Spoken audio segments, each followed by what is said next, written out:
Fridtjof Schion, L'œil du cœur. Chapitre 11. Des modes de la réalisation spirituelle. Une formule islamique dit qu'il y a autant de voies vers Dieu qu'il y a d'âmes humaines.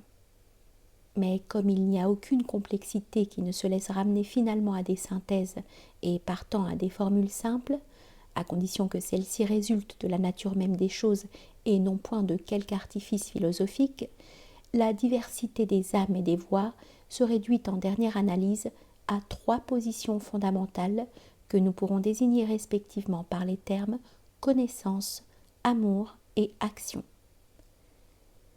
C'est de l'action, qui est l'attitude la plus extérieure, que nous parlerons en premier lieu. Contrairement à ce qui a lieu pour l'amour et surtout pour la connaissance, l'action n'a point sa raison suffisante en elle-même. Il en résulte que la voie d'action, sous peine de rester limitée à l'exotérisme, doit se référer à l'une des 2 voies supérieures qui lui donnera tout son sens. Ce caractère éminemment dépendant de la voie d'action devient manifeste quand on a recours à des analogies dans l'ordre sensible. Lorsqu'on considère par exemple le couple lumière-chaleur, la lumière représentant la connaissance et la chaleur l'amour. Mais l'action n'étant représentée par rien, si ce n'est sous la forme d'une qualité toute extrinsèque et quantitative. Quant à l'amour et à la connaissance, ils dépassent et abolissent le déterminisme étroit des œuvres. C'est la foi qui sauve, comme c'est la connaissance qui délivre. La voie d'action, le karma marja hindou, se réfère à l'aspect de rigueur de la divinité, d'où le rapport entre cette voie et la crainte, le mahafa du soufisme. Cet aspect se manifeste pour nous à travers l'indéfinité et l'inéluctabilité des vicissitudes cosmiques. Le but de la voie d'action sera la libération hors de ces vicissitudes, et non pas hors de l'existence même, comme c'est le cas pour la voie d'amour et a fortiori pour celle de la connaissance. L'action en elle-même est liée à la manifestation et s'arrête pour ainsi dire à la porte de l'être. Mais cette libération par l'action, si elle n'est pas la délivrance totale et absolue, n'en est pas moins une délivrance, à savoir hors du cosmos formel, et par conséquent hors de la souffrance. Et si c'est l'action qui tient ici le rôle de support, c'est parce que c'est par l'action que nous nous situons dans le temps qui, destructeur des êtres et des choses, est précisément une apparition de la rigueur divine. Le rapport qui existe d'une part entre Kali, divinité en hindou, de la destruction ou de la transformation, et Kala, le temps, et d'autre part entre Kala et Karma, le temps et l'action, aidera à comprendre dans quel sens on doit rapprocher la crainte du karma marja. Ce qui confère à l'action sa qualité libératrice, c'est son caractère sacrificiel. L'action doit être envisagée comme l'accomplissement du dharma, du devoir d'état, qui résulte de la nature même de l'individu, et elle sera accomplie par conséquent non seulement à la perfection, mais aussi sans attachement à ses fruits. Nishkama karma. La forme la plus directe de l'action désintéressée est celle qui implique le plus visiblement l'oubli de soi et qui, de ce fait, supprime la barrière entre moi et autrui.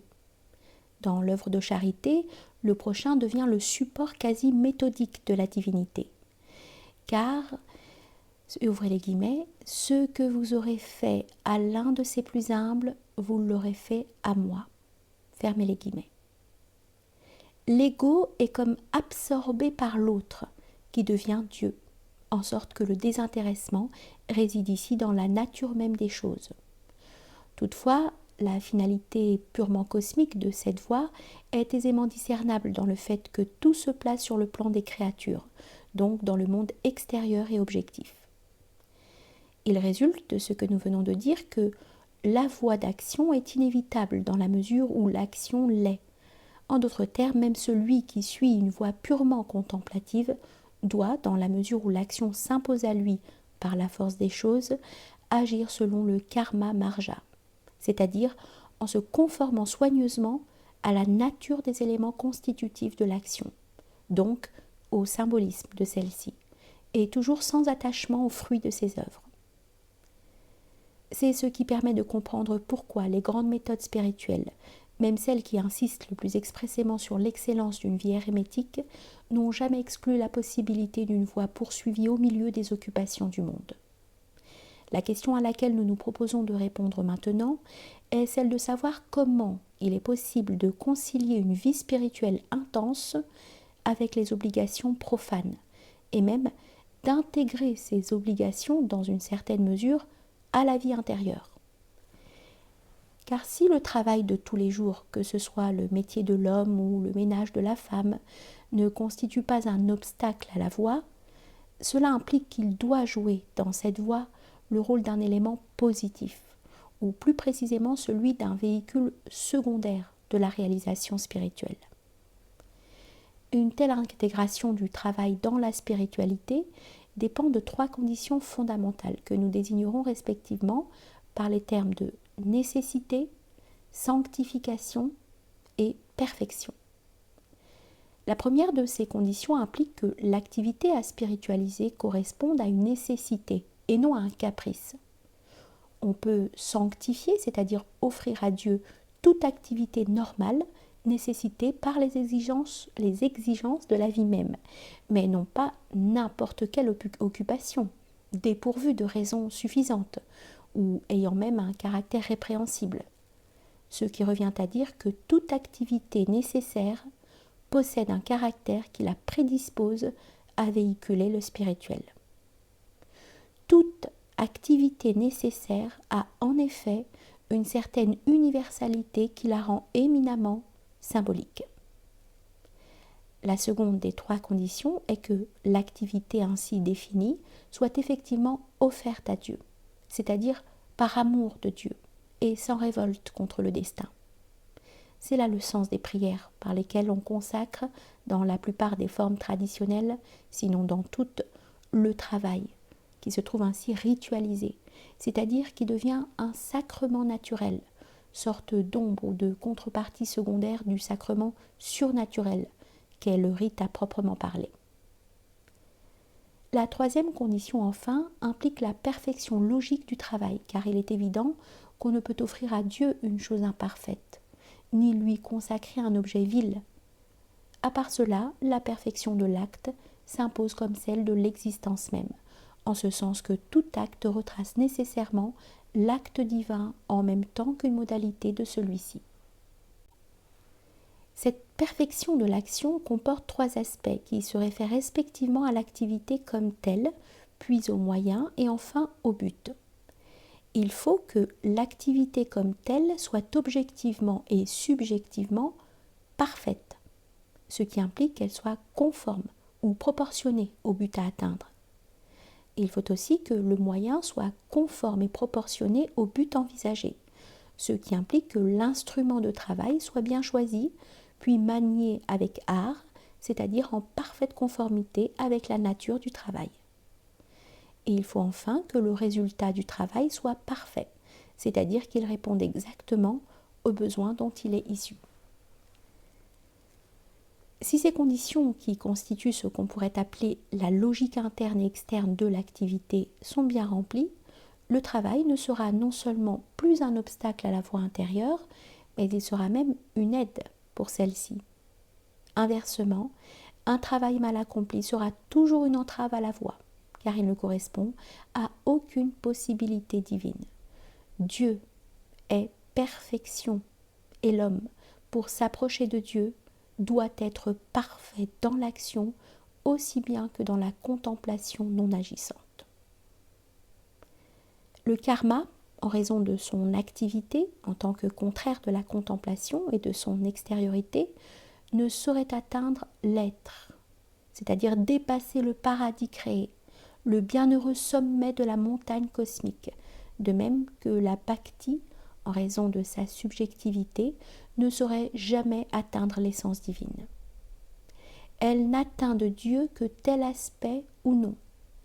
Seul le jnana, étant objectif, impersonnel et a fortiori contemplatif, immuable, participe directement à l'essence divine et peut de ce fait opérer la réintégration totale du fini dans l'infini. C'est pour cela que Ramakrishna, devenu Jnani, dut pourfendre l'apparition radieuse de la mère, réalisant alors l'amour suprême, Parabhakti, qui ne se distingue plus de la divine connaissance. Dans la voie d'amour, le Bhakti Marga hindou, le Mahabha du soufisme, l'activité spéculative, qui par définition est d'ordre intellectuel, ne joue point un rôle de premier plan comme c'est le cas dans la voie de connaissance, Jnana Marja Maharifa. L'amant, le bhakta, doit tout obtenir au moyen de l'amour et par la grâce divine. Les considérations doctrinales, si paradoxales que cela puisse paraître eu égard au caractère initiatique de la bhakti, n'ont pas dans cette voie l'importance centrale qu'elles ont dans le jnana. Et c'est ce qui explique que les bhaktas ont pu rejeter impunément l'advaïtisme shankarien. On pourrait dire que la doctrine bhaktique, comme le montre l'exemple d'un Ramanuja, représente beaucoup plus une sorte d'arrière-plan pour le travail spirituel qu'une expression désintéressée et parfaitement adéquate de la vérité. Pour aimer, il faut limiter, ou plutôt, il faut porter son attention sur un seul aspect de la réalité. La considération de la vérité intégrale étant plus ou moins incompatible avec le subjectivisme nécessaire de l'amour. La voie d'amour est comparable à un rythme ou à une mélodie, non à un raisonnement. Elle est une voie de beauté, non de sagesse, s'il est permis de s'exprimer ainsi, au risque de paraître dire que la beauté est sans sagesse et la sagesse sans beauté. En un mot, la perspective du bhakta comporte des limitations inévitables dues au caractère subjectif ou féminin de la méthode bhaktique. Et cela permet d'entrevoir qu'en règle générale, l'homme dont la nature convient pour la voie d'amour sera forcément moins doué au point de vue spéculatif que l'homme dont la nature est faite pour la connaissance directe. Il résulte de là que la qualification initiatique, au sens le plus large de ce mot, n'implique nullement, comme les Occidentaux sont portés à le croire, une aptitude proprement spéculative, et par conséquent une sorte d'infaillibilité naturelle en matière de métaphysique. La pénétration spéculative des mystères divins, si elle constitue en quelque sorte la voie même du jnani, n'est guère compatible avec la nature du bhakta, et peut même devenir, dans certains cas, trop nombreux en cette fin de Kali Yuga, une source d'erreur et de déviation. Le bhakta n'a, en matière doctrinale, rien à résoudre au moyen de sa seule intelligence, et c'est la tradition entière qui pense pour lui, moyennant tous les symboles scripturaux et autres qu'elle possède. Ceci permet de comprendre pourquoi l'éclosion normale de la bhakti se trouve conditionnée par un cadre traditionnel homogène qui constitue comme une ossature externe en même temps qu'une protection contre des influences étrangères et inassimilables. Les déviations de la bhakti se sont en effet toujours produites là où il y avait contact avec une civilisation étrangère. Ce danger est d'autant plus grand qu'une tendance à briser les formes statiques est inhérente à toute bhakti, comme le montre l'exemple d'un Chaitanya ou dans le monde musulman, celui d'un Mansur al-Hallaj. Il est vrai qu'il y a dans le jnana une tendance analogue, celle d'une dissolution interne des écorces formelles. Mais cette dissolution procède de l'intérieur, non de l'extérieur, et ne touche pas au contour des formes. C'est dire qu'elle s'extériorise toujours selon des modes prévus par la tradition, et non pas, comme c'est souvent le cas dans la bhakti, selon des modes anarchiques. Au degré où se situent les grands bhaktas, leurs façons d'agir n'ont évidemment rien d'erroné en soi. Néanmoins, il faut dire qu'il se produit volontiers chez eux une certaine confusion entre le plan de leur réalité intérieure et celui des lois macrocosmiques. Et ils ne semblent plus connaître que leur propre degré transcendant et ont tendance à tout englober dans leur subjectivisme divin, alors que la vue objective du jnani embrasse tous les degrés et aspects de la réalité universelle, conformément à leur nature respective. La comparaison de la doctrine bhaktique d'un Ramanuja avec la doctrine jnanique d'un Shankara montre en quoi consistent les limitations essentielles de la bhakti doctrinale. Reconnaître ces limitations ne revient toutefois pas à vouloir expliquer la bhakti comme telle par un simple manque par rapport au jnana, ce qui serait aussi absurde que de vouloir réduire la féminité à un simple manque de virilité, car il va sans dire qu'il ne suffit pas de manquer de jnana pour être un bhakta. La bhakti, tout en étant un mode de connaissance moins direct que le jnana, n'en représente pas moins en elle-même une réalité positive. Cependant, s'il est incontestable que la doctrine d'un Ramanuja est providentielle dans le sens le plus élevé du terme, qu'elle est donc directement voulue par Dieu, en un mot, qu'elle représente une possibilité fondamentale de spiritualité, il n'en est pas moins vrai que son attitude négative à l'égard de la doctrine shankarienne recèle un manque qu'il est impossible de dissimuler. Nous ne voulons pas oublier de faire remarquer ici que le terme islamique de mahabba n'est pas sous tout rapport synonyme de celui de bhakti, car il ne désigne pas comme ce dernier uniquement une voie d'amour, mais a également une signification relevant de la voie de la connaissance. Et c'est pour cela que tous les initiés musulmans l'emploient, quelle que soit leur voie personnelle. À cela, il faut ajouter qu'en islam, amour et connaissance ne se présentent pas, comme c'est le cas dans l'hindouisme, comme deux voies nettement séparées, mais qu'il y a plutôt, suivant les cas individuels, prédominance de l'une sur l'autre, comme cela semble aussi avoir été le cas dans l'ésotérisme chrétien, sans doute en raison de la forme religieuse de ces deux traditions.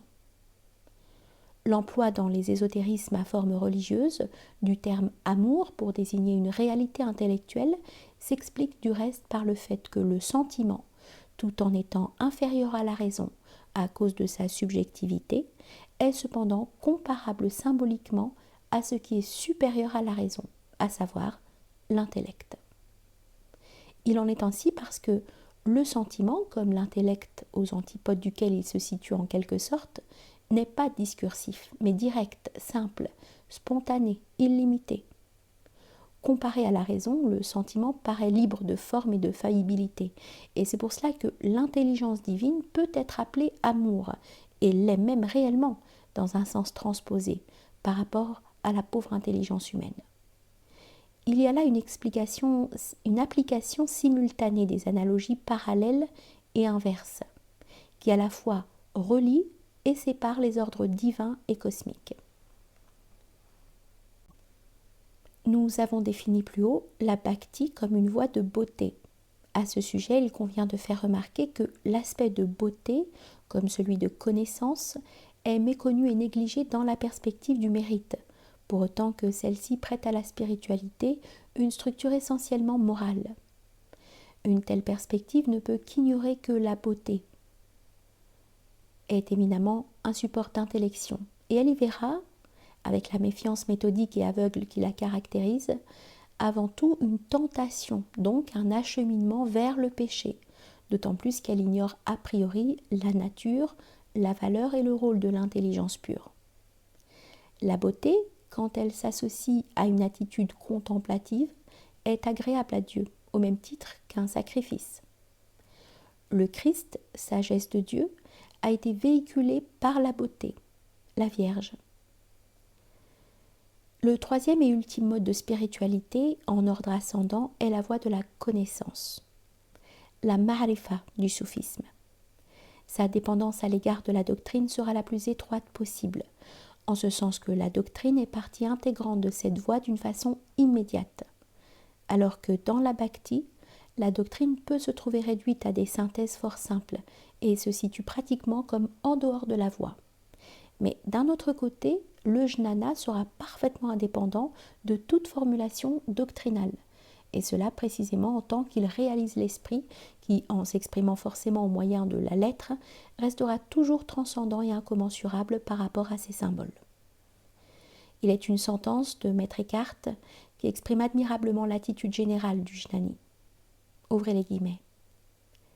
La vérité est si noble que si Dieu voulait s'en détourner, je resterai avec la vérité et laisserai Dieu. Mais Dieu est lui-même la vérité. Fermez les guillemets. La faculté spéculative, qui constitue une qualification essentielle et une condition sine qua non du jnana marja, est le pouvoir quasi naturel de contempler les réalités transcendantes. Nous appelons ce pouvoir naturel parce que celui qui le possède en fait usage à peu près comme de n'importe quelle autre faculté, c'est-à-dire sans intervention d'un état surnaturel. Ainsi, la connaissance que le bhakta obtiendra dans un état de grâce, le jnani l'aura dans son état de conscience ordinaire.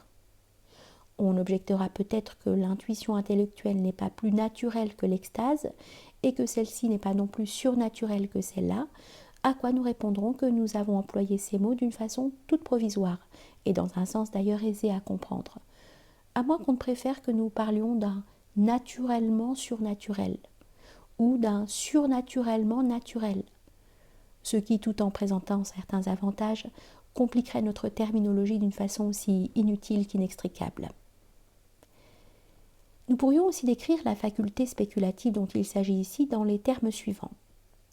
N'est réellement intellectuel que celui qui possède la vérité d'une façon active, et non pas celui qui l'accepte passivement.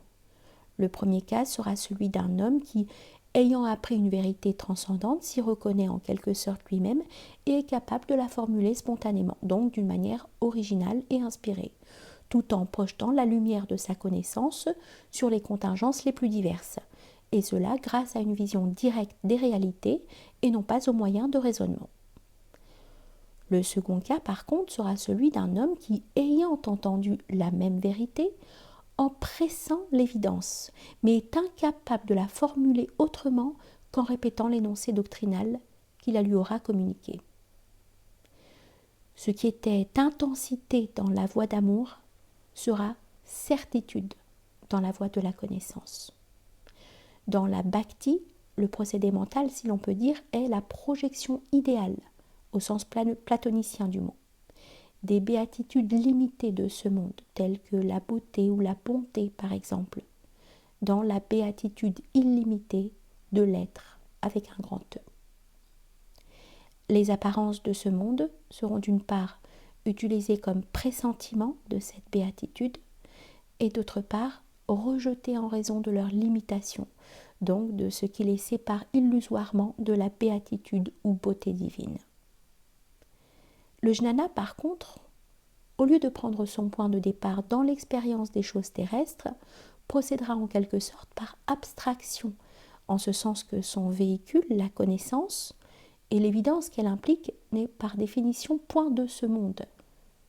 Les choses apparemment externes, y compris l'âme, qui, cela va de soi, sera également conçue comme extérieure, se présentent ici comme des illustrations, donc des éléments secondaires de la connaissance intellectuelle, donc essentiellement divine ou paraclétique.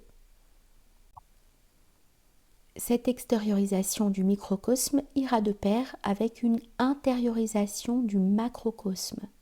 Et c'est pour cela que, d'après Sri Shankaracharya, ouvrez les guillemets, le yogi dont l'intellect est parfait contemple toute chose comme demeurant en lui-même, et ainsi, par l'œil de la connaissance, il voit que toute chose est Atma. Fermez les guillemets. Chacune des grandes voies, y compris le karma marja, contient analogiquement le ternaire entier, ou plutôt, chaque voie contient 3 modes secondaires qui correspondent respectivement aux 3 grandes voies elles-mêmes. Comme celle-ci, ces modes secondaires retracent dans leur ordre respectif les 3 degrés de la réalité, dont le premier est formel et le second supraformel, et dont les 2 premiers sont cosmiques et le troisième métacosmique.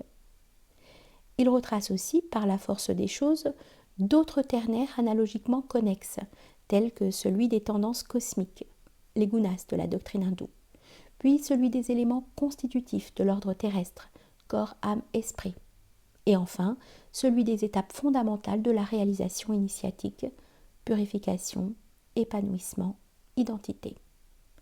Tous les ternaires de cet ordre dérivent en dernière analyse du ternaire universel, existence, être, non-être, qui, au point de vue initiatique, est de toute première importance. l'action se rapportant précisément à l'existence, l'amour et à l'être, ou plutôt à ses aspects ou non, et la connaissance au non-être, ou plus exactement au non-être et à l'être à la fois. Le karma marja comporte en effet une voie du travail, une voie des œuvres et une voie de sacrifice ou d'ascèse. Le bhakti marja, une voie de confiance, une voie d'amour héroïque et une voie d'amour suprême. Le jnana marja, une voie d'étude ou de science, une voie de méditation spéculative et une voie de concentration contemplative. La voie du travail comme telle ne saurait fournir aucun support immédiat ni à la connaissance ni à l'amour. Elle n'implique aucune science car il y a des travaux improductifs ne relevant dès lors d'aucun art et ne peut point dépasser par conséquent le domaine exotérique, du moins en tant que voie exclusive. Mais il va sans dire que le travail peut devenir un véhicule de réalisation à l'intérieur des voies supérieures, comme cela se produit dans les initiations artisanales où l'activité extérieure se trouve déterminée par un élément de jnana, d'ordre cosmologique, qui lui donne tout son contenu. Le travail devient alors de l'art. Et la question de savoir s'il s'agit dans ce cas de karma ou de jnana, ce dernier se rapportant ici au petit mystère, dépend somme toute des aptitudes individuelles de chacun. En tout état de cause, l'art, comme tel, ne saurait relever du simple karma marja, puisqu'il ne met pas l'accent sur l'aspect sacrificiel du travail, mais sur le contenu de celui-ci, donc sur un élément de science. Quant à la voie des œuvres ou du combat, elle comporte des formes exotériques comme le montre l'exemple de la charité religieuse ou celui de la guerre sainte, mais elle peut s'intégrer comme la voie du sacrifice, qui constitue le sommet du karma marja et qui peut assumer la forme d'une ascèse quelconque, à toute voie contemplative, selon ce que peuvent exiger les circonstances individuelles. La voie de confiance, prapati, bien que de caractère bhaktique, n'est, d'après Sri Ramanuja, pas encore la bhakti. C'est l'abandon confiant de toute chose à Dieu, le tawakkul des soufis. Attitude qui, d'après Ibn al-Harif, est en effet encore un amour intéressé puisque connexe à des choses extérieures. La voie d'amour héroïque, par contre, qui seule constitue la bhakti ou la mahabba, à proprement parler, s'élève au-dessus des intérêts individuels, d'où son alliance fréquente avec des formes sacrificielles. Cet amour héroïque repose toutefois encore sur la dualité créature-créateur et envisage par conséquent la divinité comme une réalité séparée et quasi extérieure. Mais il n'en est plus ainsi au degré de l'amour suprême, parabhakti, qui est l'amour impersonnel de la chaleur divine, indépendamment de la dualité sujet-objet. C'est l'exaltation de la bhakti, l'identification avec la clarté infinie et bienheureuse. Quant au jnana, son mode le plus extérieur est la voie de l'étude ou de la science scripturale. Elle s'identifie dans la tradition hindoue à l'étude du Veda et dans l'islam à celle du Coran. C'est l'aspect jnanique de l'exotérisme ou de ce qui en tient lieu dans les traditions à forme non religieuse. L'étude scripturale peut trouver place dans toute voie initiatique, mais elle ne saurait y constituer à elle seule une voie, comme c'est le cas dans l'exotérisme où la science est un moyen de salut et où, pour nous exprimer en termes islamiques, l'encre des savants scripturaux est égale au sang des martyrs, shahidun. Ce n'est qu'au degré de la méditation spéculative que commence le jnana proprement dit. Quant à la concentration contemplative, elle est non plus la considération discursive de l'absolu ou de l'infini, mais l'identification directe par l'œil du cœur avec lui. Et elle est ainsi la conscience éternelle de ce que je suis Brahma. Dans le karma marja, voie extérieure par définition, c'est seule la voie du travail, qui ne constituant pas nécessairement un support pour l'amour ou pour la connaissance, est exclusivement du karma marja. dans le Bhakti Marga, voie intérieure mais subjective, c'est l'amour héroïque, seul, qui constitue la Bhakti à proprement parler, puisque la confiance n'est pas encore, et que l'amour suprême n'est plus de la Bhakti au sens où on l'entend ordinairement. Dans le Jnana Marga, enfin, la voie intérieure et impersonnelle, c'est seul le troisième mode, la concentration contemplative, qui constitue le jnana d'une manière essentielle et exclusive. Afin d'être parfaitement clair, nous ajouterons que le premier mode de chacun des trois marjas correspond, pour le marja respectif, à une affirmation formelle, le second mode à une affirmation informelle et le troisième à une non-affirmation. Ces expressions ne doivent bien entendu pas être appliquées d'une manière littérale, mais analogiquement et en conformité avec le caractère du marja envisagé. Par exemple, si la méditation spéculative correspond à une affirmation informelle, ce n'est pas parce qu'elle serait en elle-même au-delà des formes, mais parce qu'elle l'est par rapport à la science scripturale et livresque. Ou encore, pour citer un autre exemple, le sacrifice n'est de toute évidence pas une non-affirmation en lui-même, mais il l'est symboliquement par rapport aux activités ayant des objets externes ou mondains. Cette forme suprême du karma marja, le sacrifice, n'est plus une action à proprement parler, mais au contraire un non-agir.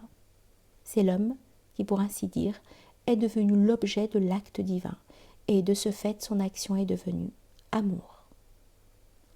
L'action parfaite est amour. L'amour parfait est connaissance.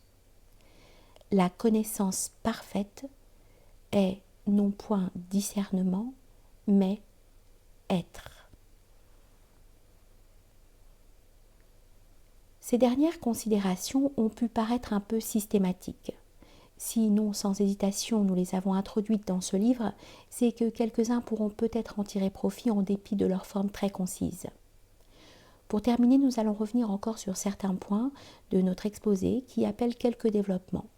En premier lieu, il nous paraît opportun de donner en ce qui concerne le karma marja, ou plus précisément la charité au sens courant du terme, les explications suivantes. Certains s'étonneront sans doute de l'indifférence que les grands spirituels, tant occidentaux qu'orientaux, ont parfois semblé témoigner pour les misères humaines du monde où ils vivaient. Or, il y a à cette attitude une double raison. Premièrement, bien des misères dans le corps d'un monde traditionnel doivent être regardées comme des moindres maux, c'est-à-dire comme les canaux nécessaires de calamité en soi inévitables, mais susceptibles d'être réduites à un minimum. C'est là un point de vue que les modernes n'ont jamais compris, car ils ne savent même pas qu'il y a dans le cosmos des choses qui ne sauraient être évitées à aucun prix, et dont la suppression apparente et artificielle n'entraîne que des réactions cosmiques d'autant plus massives. Deuxièmement, l'indifférence des spirituels à l'égard de ces contingences s'explique par leur volonté d'atteindre le mal dans sa racine, et d'aider le monde non pas en dissipant les énergies dans des efforts fragmentaires et somme toute illusoires, mais en retournant directement à la source même du bien.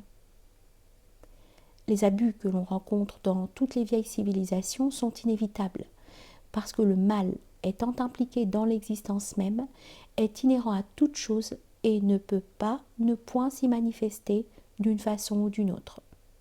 Ces abus, ceux par exemple qui se sont incrustés dans le système hindou des castes, seraient évidemment susceptibles d'être éliminés. Et de tels faits se sont produits déjà, mais à condition qu'on parte de l'intérieur ou du contenu spirituel de la civilisation envisagée. Cela présupposerait toutefois, dans la plupart des cas, un retour de la collectivité elle-même à cette source de vie. Il s'agirait donc, dans les circonstances cycliques présentes, de revenir purement et simplement à l'âge d'or, ce qui malheureusement est une impossibilité. Si toute réforme doit venir de l'intérieur, c'est-à-dire de l'inspiration au sens strictement spirituel de ce mot, et non pas de l'extérieur, c'est-à-dire d'un raisonnement éminemment faillible, c'est parce que dans une civilisation traditionnelle, tout vient de l'intérieur, et qu'il n'y a pas d'autre source légitime pour les initiatives humaines. Abolir cette loi reviendrait à ouvrir la porte à toutes les opinions et par conséquent à livrer la civilisation entière aux caprices d'une pensée forcément arbitraire et finalement mortelle. Un autre point, beaucoup plus important que le précédent, dont nous voulons parler encore est le suivant. Dans la connaissance métaphysique, le raisonnement ne saurait jouer un rôle autre que celui de cause occasionnelle de l'intellection. Celle-ci interviendra d'une manière subite et non continue ou progressive, dès lors que l'opération mentale, conditionnée à son tour par une intuition intellectuelle, possède la qualité ou la perfection qui en fait un symbole pur. Quand la chaleur produite par le frottement de 2 morceaux de bois ou par une lentille captant un rayon solaire a atteint le degré précis qui est son point culminant, la flamme surgit subitement. De même l'intellection, dès lors que l'opération mentale est susceptible de fournir un support adéquat, se greffera instantanément sur ce support. C'est ainsi que l'intelligence humaine s'assimile sa propre essence universelle grâce à une sorte de réciprocité entre la pensée et la réalité. Quant au rationalisme, il cherchera au contraire sur son propre plan le point culminant du processus cognitif. C'est dire qu'il cherche à résoudre la vérité totale, comme s'il y avait là un problème à résoudre. Ou encore, pour nous exprimer autrement, il cherche la vérité dans l'ordre des formulations mentales et rejette a priori la possibilité d'une connaissance accessible au-delà de ces formulations et échappant par conséquent, dans une certaine mesure tout au moins, aux ressources du langage humain. Autant vaudrait chercher un mot qui soit entièrement ce qu'il désigne. C'est de cette contradiction du principe que découle l'incapacité, d'abord de fournir les formes mentales propres à véhiculer l'intuition intellectuelle, et partant la vérité, car les questions mal posées n'appellent point la lumière, pas plus qu'elles n'en dérivent, et ensuite de percevoir les dimensions intellectuelles atteintes virtuellement par telle ou telle formulation, même défectueuse. Le rationalisme procède comme l'homme qui tenterait de dessiner le point géométrique en s'appliquant à le rendre aussi petit que possible, ou qui voudrait atteindre sur un plan créé quelconque une perfection absolue, en niant l'imperfection nécessaire de ce plan, d'une part, et la transcendance de la perfection pure, d'autre part. On ne saurait affirmer avec assez de netteté qu'une formulation doctrinale est parfaite, non point parce qu'elle épuise sur le plan de la logique mentale la vérité infinie, ce qui est impossible, mais parce qu'elle réalise une forme mentale susceptible de communiquer à celui qui est intellectuellement apte à le recevoir un rayon de cette vérité, et par là une virtualité de la vérité totale. C'est ce qui explique pourquoi les doctrines traditionnelles seront toujours apparemment naïves, du moins au point de vue des philosophes, c'est-à-dire des hommes qui ne comprennent que le but et la raison suffisante de la sagesse, qui ne comprennent pas que le but et la raison suffisante de la sagesse ne se situent point sur le plan de son affirmation formelle, qu'il n'y a par définition aucune commune mesure et aucune continuité entre la pensée, dont les évolutions n'ont somme toute qu'une valeur symbolique, et la vérité pure, qui s'identifie à ce qui est et qui de ce fait englobe celui qui pense. Enfin, il nous reste à parler succinctement des qualités qui sont indispensables pour la spiritualité en général. Nous nommerons d'abord une attitude mentale que nous pourrions désigner, faute d'un meilleur terme, par le mot objectivité. C'est une attitude parfaitement désintéressée de l'intelligence, donc libre d'ambition et de parti pris, et de ce fait empreinte de sérénité. En second lieu, nous nommerons une qualité concernant la vie psychique de l'individu. C'est la noblesse, c'est-à-dire l'élévation de l'âme par rapport aux choses mesquines. C'est au fond un discernement en mode psychique entre l'essentiel et l'accidentel, ou entre le réel et l'irréel. Enfin, il y a la vertu de simplicité. L'homme est libéré de toute crispation inconsciente à base d'amour-propre. Il a vis-à-vis des êtres et des choses une attitude parfaitement originale et spontanée, c'est-à-dire dépourvue de tout artifice. Il est absolument libre de toute prétention, ostentation ou dissimulation. En un mot, il est sans orgueil. Cette simplicité ne sera toutefois pas une humilité affectée, mais une absence de préjugés innés, donc un effacement naturel du moi, du cœur durci des Écritures, effacement naïf par lequel l'homme s'apparentera symboliquement à l'enfance. Toute méthode spirituelle exige avant tout une attitude de pauvreté, d'humilité, de simplicité ou d'effacement, attitude qui est comme une anticipation de l'extinction suprême.